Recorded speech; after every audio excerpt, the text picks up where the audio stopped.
The Olympics started here yesterday, so there is a lot of helicopter stuff flying over. So there will be a certain amount of noise to be expected. So this is my first solo video for Funny or Something, and I'm pretty excited about it. For my first video, I'm gonna do a review of 50 Shades of Grey. Everyone in their grandma, which is gross, has read this. Whoa, okay. I'm not saying that old people being sexual is gross. I'm just saying women reading this book is gross. So, spoiler alert, this is the worst book I've ever read in my life. I don't really know where to start. I assume everyone knows what it's about, but in case you don't, I'm gonna do a quick run through. It's basically about this girl, Anastasia Steele, which is one of the worst names I've ever heard of. It's almost as bad as, oh my god, what is their kid's name in Twilight?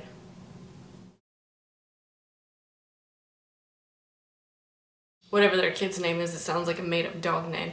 Anywho, almost as bad as that, it's this clumsy, sweet, naive, innocent girl who meets this really handsome, rich, totally successful young businessman, and he turns out to be into S&M.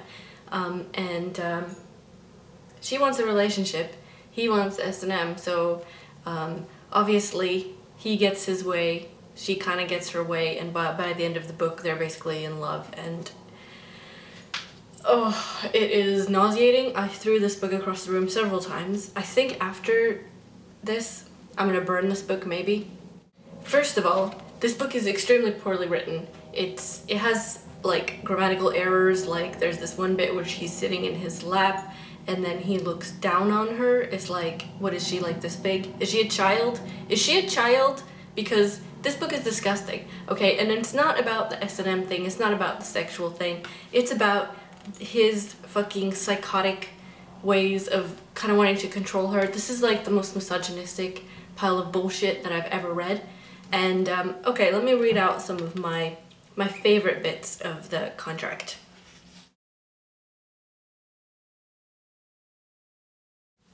The submissive will eat regularly to maintain her health and well-being from a prescribed list of foods. So she can only eat what he tells her to eat? Okay. Clothes. During the term, the submissive will wear clothing only approved by the dominant. Exercise. The dominant shall provide the submissive with a personal trainer 4 times a week. Personal hygiene / beauty. The submissive will keep herself clean and shaved and or waxed at all times. I mean, what the fuck? Oh, my favorite, personal safety. The submissive will not drink to excess, smoke, take recreational drugs. I can't even pronounce. Take recreational drugs or put herself in any unnecessary danger. Oh, okay. So she can't have a fun time? Like what the fuck? She also can't hang out with any of her friends ever. She has to spend every weekend with him, which is like bullshit. I mean, clingy much? She can't even have any male friends without him going all psycho, without going all single white female. Seriously, this book is like, the thing about this is, besides it being poorly written, okay, yes, I know it's Twilight fanfiction, so people are like, you can't expect that much from it. But you know what? For a best-selling book, for like one of the best-selling books of all times, you know what? I can expect a little bit from this, which isn't... This book didn't even have an editor. Oh my god. Okay, my main thing about this is, I think most people buy this book expecting something. It's completely different. It's a shitty book. We can all agree it's a shitty book. No one's claiming it's like Crime and Punishment. But the worst thing about this book isn't that it's really poorly written. It is that women love this book and they are in love with Christian Grey, who is a psychopath.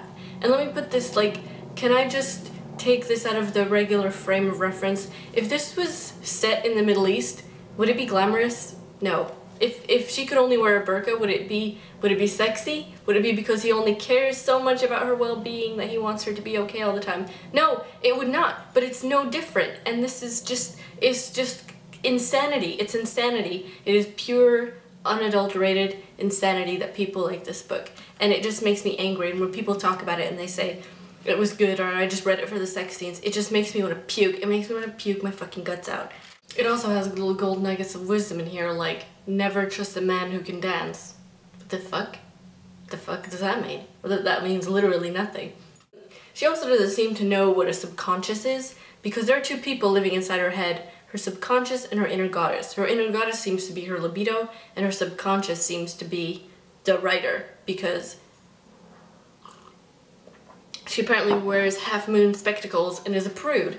So, I don't know. And also the thing about a subconscious is it's subconscious, aka you are not conscious of what it's doing. It is not another person living inside your head. Like, this person needs to see a fucking shrink. This person is crazy. Also, Anastasia Steele's favorite book is Tess of the D'Urbervilles, and she talks about it all the time. And like, Tess of the D'Urbervilles is my favorite book.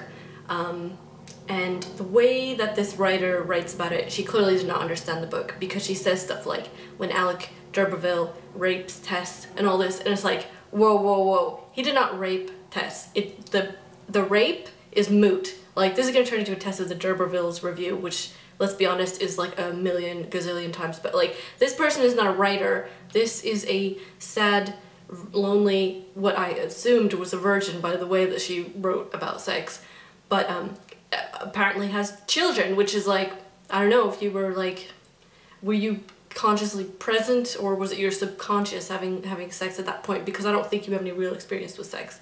But anyway, the thing about Tess of the D'Urbervilles, it's an amazing, amazing book, because it's all about how society judges women for being sexually active and the hypocrisy of men being able to do it while women can't. So if she was raped or if she had sex willingly, it doesn't matter.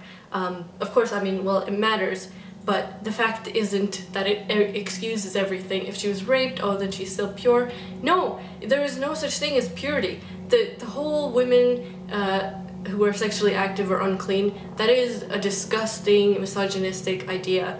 And that was what Tess of the D'Urbervilles was about, was that it doesn't ruin a woman to have sex, just like it doesn't ruin a man to have sex, because sex is natural. And that alone, by the way, would make me hate this book. But then, on top of that, it's Twilight fanfiction. It's really badly written, it's misogynistic, and if it was set in the Middle East, it would be the Taliban. So, it is the worst book I've ever read. And it's the worst fanfiction I've ever read. Yes, I was a big Harry Potter fanfiction fan. I maybe even wrote one or two in my life. And that tripe was better than this piece of garbage. I don't recommend that you read it. I don't recommend that you support it. I'm ashamed that she got some pounds out of me for royalties or whatever. Butt plugs, nipple clamps, all that would be fine, you know, if that's your thing. But controlling what someone eats, controlling when someone sleeps, controlling who they see, that is not sexy. That is not S&M. That is pure straight up controlling psycho fucking restraining order crazy. And this book, it just makes me so fucking angry that this exists in the world and that women like it. But I can't blame the women, because this is bullshit that we are fed, and this is what women think, that men are so, he only beats me because he loves me, he cares about me so much. No, goddammit, this fucking book is such a piece of shit. I hate it. I hate this book. It's stupid shit, and if you fucking read this, I hate you. If you like this book, I hate you. Seriously. That is my review of 50 Shades of Bullshit. I'm throwing this fucking book away. I'm gonna recycle it because I'm a good person though, so I won't throw it in the garbage can as a statement. So that was my review of 50 Shades of Grey. Have you read this book? What do you think? Tell me in the comments. Thank you for watching, and I'll see you next time.